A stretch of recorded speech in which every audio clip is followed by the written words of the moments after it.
The air was not breathable. It was not made of oxygen and nitrogen, but of microscopic daggers of pure ice. With every breath, it felt as if the lungs were being lined with shards of frozen glass. Even sunlight, when it existed, seemed crushed, filtered through a perpetual haze of suspended crystals that turned the horizon into a monochromatic landscape of pale blue and opaque white. -77 degrees Celsius.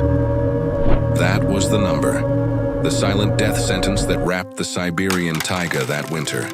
A temperature that stalled engines, cracked steel, and turned exposed flesh into brittle marble in mere minutes.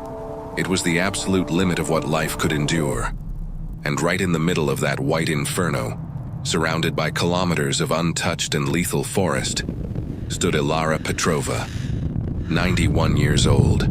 Ilara's cabin, built more than 7 decades earlier by her late husband, was the only stain of civilization, the last bastion of warmth and humanity. It was small, made of thick birch logs, darkened and sealed with layers of moss and frozen mud, a silent testament to a lifetime of brutal resilience. But the cold, though constant and fatal, was not what kept Ilara from closing her eyes.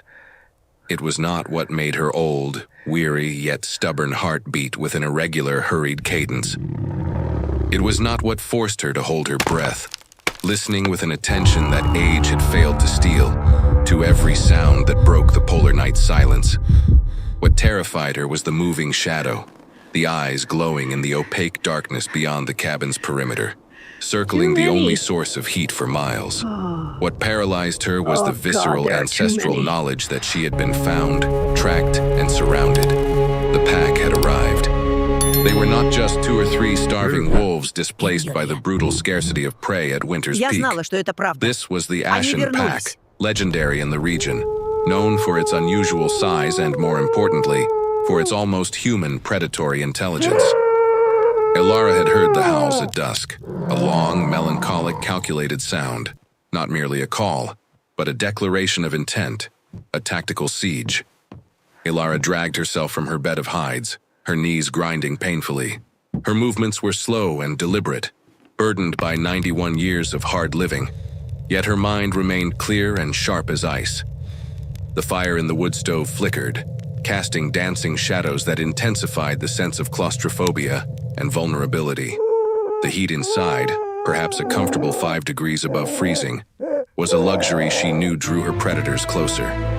Then the sound began, not a howl, but a low, guttural growl, mixed with the wet, heavy scrape of something massive against the outer wood. They were testing the resistance. The door, made of Siberian pine, 10 centimeters thick, reinforced with heavy wrought iron bolts Dmitri had installed 40 years earlier. She had always believed that door could withstand anything.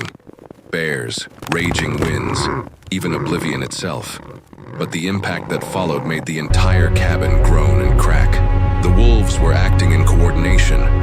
This was not a random attack. Ilara realized from how the weight shifted against the structure that they had divided tasks. Some assaulted the main door while others worked silently at the boarded windows, searching for weakness. The cold outside was beginning to seep through the cracks. She could feel the glacial breath of death waiting, and the vapor escaping her own mouth became a visual reminder of how close she was to the edge. Ilara was alone. Completely. I came as fast as the I could. last time she had seen another human had been 11 months earlier, when the pilot of a small monoplane had come to replenish essential supplies. In conditions like these, at -77, there was no chance of rescue.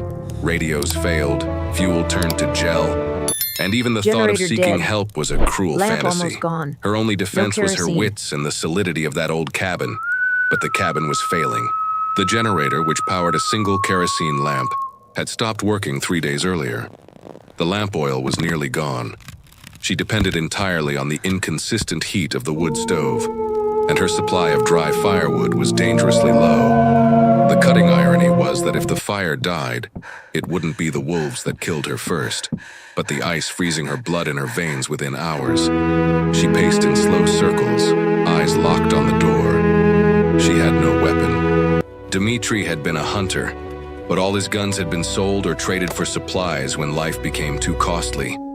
All that remained was a dull kitchen knife and an axe with a broken handle, useless defenses against a desperate, coordinated pack. The smell began to seep through the wood, the strong, earthy, wild odor of canines. They were very close now. She could hear claws scraping ice, rapid panting, and the unmistakable presence of the alpha, a massive wolf dictating the rhythm of the assault. Howling begins. What would Alara The sound of the do? pack moving forward. What could Their she coordinated do? attack The continues. tension Wolf grew not continues only from howling and physical directing. threat, but from psychological warfare. The pack was testing her endurance, waiting for panic to force a mistake, to make her open the door or weaken the fire. But Alara was not prone to panic. 91 years in the taiga teach you that panic is a luxury that kills. She stopped in front of the small wooden table, where a single object rested, something she had kept close to her body all night, a small dark metal box. It was not gold, not jewelry. It was an old box, its engravings faded, which she had kept strangely warm, wrapped in a piece of wool cloth. That box held the secret, not a modern defense, not a weapon, but something tied to ancestral knowledge, a tacit pact with nature she had kept silent for decades.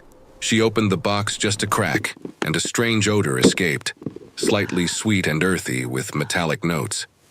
A smell that did not belong. Not food, not smoke. Something biological. Something that smelled of deep soil and time. She closed the box quickly. The cold burned sharper now, forcing her to act. The wolves grew furious. The attack intensified, becoming rhythmic impacts. The alpha was coordinating the assault, and Alara knew the wood would not hold until dawn. She needed a pattern interrupt. She needed to break the logic of predation. Alara moved to the thickest corner of the cabin. She put on her reindeer hide coat, an item heavier than her own body. She covered her head, leaving only her eyes exposed. She was preparing for the inevitable.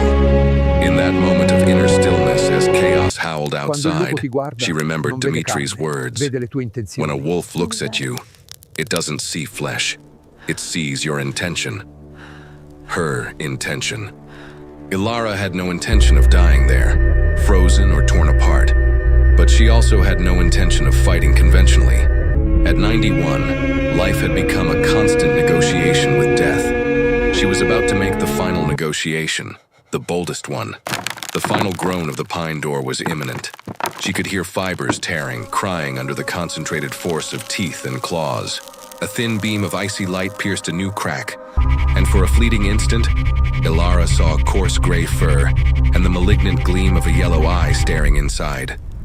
Remember the conditions. 91 years old, minus 77 degrees Celsius, completely isolated from civilization. The question the entire taiga seemed to whisper on the wind was not if she would survive, but how she would survive a siege that defied the very logic of animal predation. What was in the box, and why, instead of hiding or reinforcing the door, did Alara begin moving toward it, ignoring the bolts and the growls? She placed the broken axe on the floor. The kitchen knife stayed on the table. She would not need those weapons. Her hand trembled, not from fear but from cold and anticipation, as it slid over the rusted latch. She was about to open the only physical barrier between herself and the pack. It was madness. Madness only the taiga, with its power to suspend reality, could have conceived.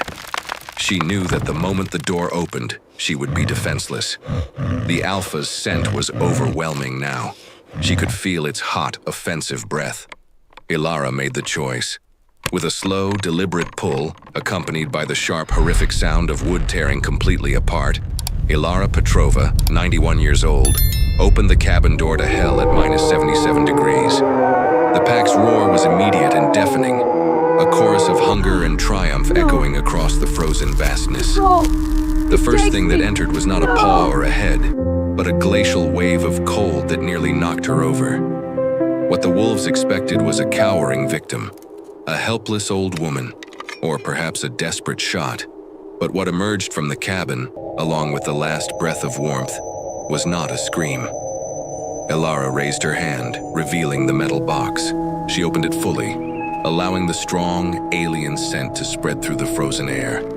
And then she did something utterly unforeseen, something that shattered every rule of human-wolf interaction. The sight of what Alara held, and what she did with the contents of that box, combined with a sound that was neither human nor wolf, but something ancient and deep that escaped her lips, made the entire pack freeze.